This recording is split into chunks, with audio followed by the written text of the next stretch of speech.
Hi friends, my name is Jake. Welcome to Canadian Cutting Edge University. This is one of my education videos where I talk about something. You're going to learn how to close a locked folding knife. This is the very basics. It's specially made for people that are new to knives. Perhaps a spouse or a friend gave you a knife and it's a folding knife and they showed you how to use it. You put it away and then a couple of weeks, maybe a couple of months later, you pulled it out, you opened it up, and oops, how do I close this thing? Don't be embarrassed. Don't feel stupid. That's just how it works. My father was the guy who got me into knives, but when he grew up, all he had was slip joint knives and lockback knives. And a couple of years ago, I gave him a nice new knife, and I showed him how to use it. And he just didn't get it. He couldn't figure out how to close the knife. A couple days later, talked to him again, and he's still having trouble with it. It's just the way it goes. Some things just sink into our brains quicker than others. Don't be embarrassed. So if you're new to knives, keep watching. I let YouTube do one commercial break, and then the rest of it will all be good, solid information. Let's get over to the tabletop and learn something. The first thing that we need to learn is safety. If we open a knife, what we need to do when we want to close it is always be very careful that our finger's not going to get cut when we close the knife. So looking at the blade, sharp part is here, dull part is here. So the sharp side, you go along to the handle and you take a look. That's along the same plane as the sharp side. That's the zone to stay away from. I know for some of you it might sound like I'm talking down to you, but I want to cover all the bases for absolutely everybody who watches this. So that's the danger zone. You stay away from there. So when you're holding the knife, hold it like this.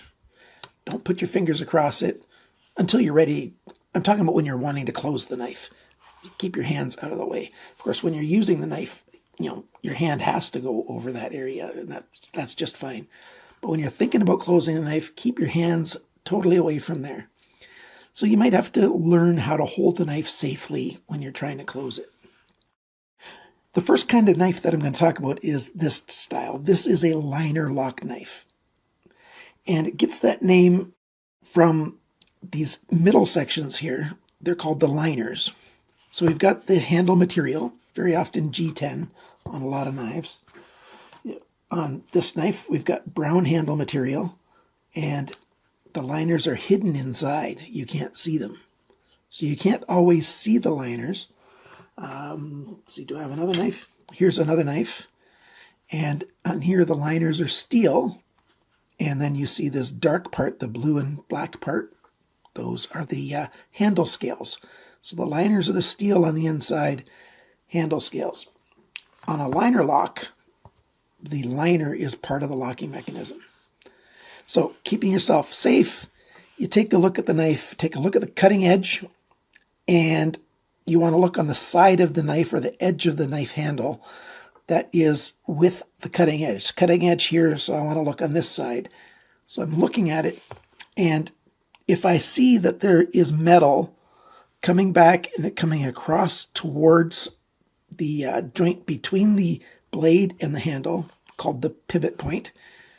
So if there's steel coming over towards the tang of the blade, which means the base part of the blade, coming over and meeting those two spots, that's a liner lock.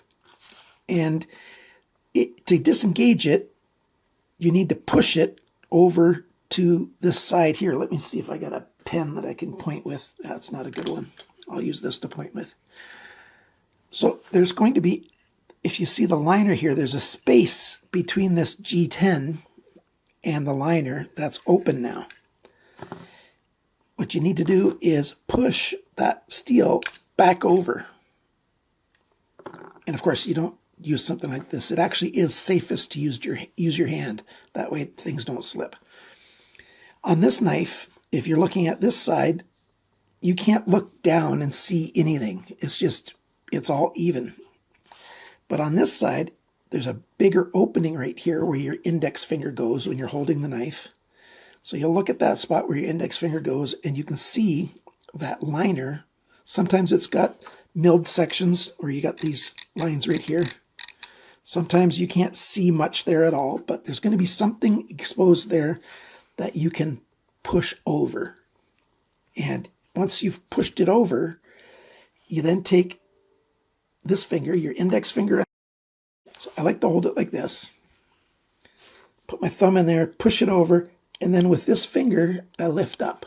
So if I do it sideways, hopefully this will stay. I push that over, and then I push up with that. And once I've got it just a little ways up, when you're learning, what is safe to do now is let go with this hand completely, and now take a look at the knife. The blade is partway closed, and now you can see that this liner arm is all the way that way. And all you have to do is keep your fingers out of the way and keep pushing it closed. And it's all the way closed. Of course, to open it, you open it up again. And then you push across, start to lift, make sure your thumb's out of the way, continue to lift the blade closed. Liner locks are one of the knives that is easiest to cut yourself when you're first learning. But since they're the most popular kind of knife these days, I'm showing it first. Push the blade over, close it up. If you've got any other questions, leave them in the comments below, and check the timestamp on the video and tell me at what time it was that you saw something that you're asking about. That will really help me to give you good answers. One of the closest relatives of the liner lock is the frame lock. This is a frame lock knife. It's the same model knife, except it doesn't have G10 on the outside. It's just all steel. It's actually like a liner lock, but without the G10, without the handle material. Now, what is the liners is a little thicker on a frame lock, generally speaking. Other than that, as you can see here, it's exactly the same knife. Opening up the blade, they look the same, and they operate the same way. You let's move this out of the way. You take your thumb and you push that out of the way, but since it's part of the frame, it's not the liner anymore, now it's the frame. You push the frame out of the way, begin to close it, get your thumb out of the way, continue closing it, and stay safe while you're doing it. And you'll get used to that in short order on pushing that out of the way. Some knives, you can push that too far. And if you push it too far, you can break the knife. A lot of knives have built-in protection, so you can't push it too far. This knife is a budget knife. You can get these in the 20s, 20 US dollars, 24, 25 US dollars for this knife. And so, yeah, push it out of the way, close it up. So frame lock, liner lock work the same way to close the blade. The most common knife out there these days is the lockback knife, also called the backlock knife. So I've got one right here. And we'll open this up. And there you go. The blade's open. The way you figure out how to close this one is, here's the cutting edge, here's the spine. Follow the spine onto the handle. And if you see a little cutout zone like this, it can be right at the very back, and it can be anywhere up to about the middle. It's generally not closer than the middle. And that acts like a bit of a button to unlock the knife. All knives lock in this area right here at the pivot. And so this kind has got a pivot point. There's this bar that goes through here. It's got a pivot point right there. You push it in, and it lifts this part up right there. Looking right where I'm pointing right there, it moves up to disengage. I'm pushing down on this lock, and it moves that part up. And this part has got a little tooth sticking down. Imagine the blade coming back. There's a little notch there, and that tooth goes down into that notch. push down, pulls it out so that the blade can start to close.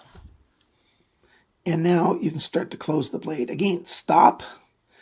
Make sure your hand's totally away from the path where the blade's going to go, and then finish closing it. So it's that straightforward. Over time, it'll start to get such a smooth motion. You'll see people closing things really quickly, and it's just going to become second nature to you. So this is the lock back or back lock. If it's in the middle, some people call it a mid lock. They're all the same basic technology. So those are very common knives. What if you got this kind of knife? This is a slip joint knife. This is a kind of knife that has no lock, but you still have to be careful when you're pushing on the spine to close it. Make sure you keep your fingers out of the way of the path where it's going to go. I treat every knife as if it's a slip joint knife. And that means when I'm using the knife, I don't hit the spine of the handle, the blade, I should say. I don't hit the spine of the blade, at least not on purpose. You don't want anything to push on the back of a blade, even if it's a lock back, even if it's a frame lock or liner lock. You don't want anything pushing on the back of the blade. The exception is fixed blade knives, when you might want to do something called batoning. That is, if you've got a piece of wood, think of this as the end of a log. It's a long stick this way. The end of the stick where you see the rings. Some people put a knife on there, they take another stick and they whack on the spine of the blade to cut the wood. Don't do that with a folding knife. Unless your life depends on it and you just have to, don't do it with a folding knife. Use a fixed blade knife for that kind of job. Treat every knife as if it's a slip joint knife. Another very common type of knife is this. This is an axis lock. Benchmade developed this kind of lock, and it's very popular these days. It's no longer a copyrighted lock, so a lot of companies are using this kind of lock. This is a Sanrenmu knife, the 9201. Oh, I should have given the numbers. This is a Sanrenmu knife, also now known as SRM. They initially put them out as a Land brand, so you'll also see this as Land. This is the 9104. This is the 9105. You've also got the 9102 and the 9103, and they're just, steel colored instead of black colored. And they come in 3 different sizes. There's this size. There's this 7000 series size. This is the 7010. And they got a size in between these 2 sizes, the 8103, which I really like that in between size. So this is what we were talking about. I know I jump around every once in a while. Sorry about that. The axis lock is identified. If you look at the pivot and then you look down this side, there's nothing there. There's nothing to push over. There's nothing to change. But on the side, up and away from the pivot, there's this post sticking through. Now, there are some knives that have it up on the spine too now, but these posts, you have to push them back like that, like this. That gets pulled back.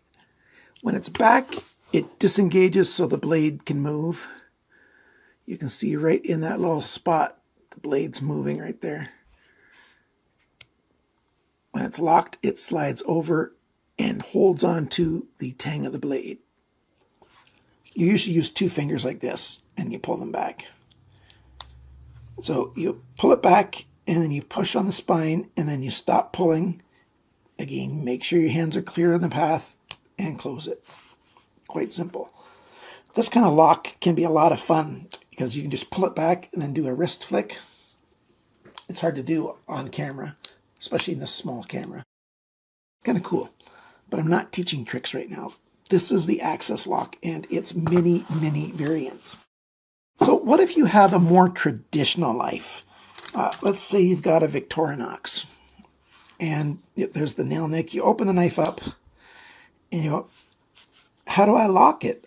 There's nothing to be seen in here. There's nothing to push over. Some of them have weird things like this. You see the handle? Anything odd on the handle is to be investigated.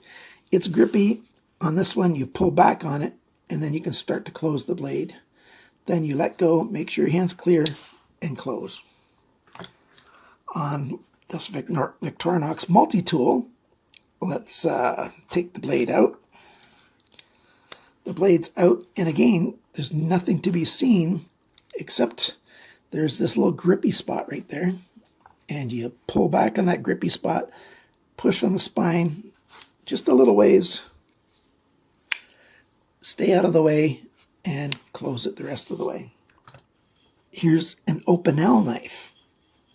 It's got a lock. It's got this collar. A lot of people have OPINELs. They're quite common, actually. It's a collar lock, and you turn this whole collar. This whole piece can turn, and you turn it so it's available there. Then you can open the knife, and then you turn it again to lock the knife. So now the opening's here, and so now the spine of the blade, or the cutting edge of the blade, has metal in the way. It can't close. So you have to pull it back so that it's open there, and then push the knife closed, and then you lock it again so it stays closed. So that's another kind of thing that you're going to come across every once in a while. I'm going to go see if I've got some other kinds of locks that I want to show you. The three main styles of locking folders that are out there are the liner lock / frame lock. They work almost identically. Then you've got the back lock, or the lock back, or mid lock. They're all the same basic mechanism, the same style of thing, or versions thereof. And finally, what's very popular these days is the axis lock and versions of that. So if you learn those three main ones, look for variations on that. If you get a knife that just doesn't make sense, 99% chance it's a variation of one of those three types. So that's it. Thanks for watching my video. Thanks for liking, sharing, commenting, and subscribing. And remember, friends, always cut towards your chum. Old English word for friend. Cut towards your chum, not your thumb. Bye for now.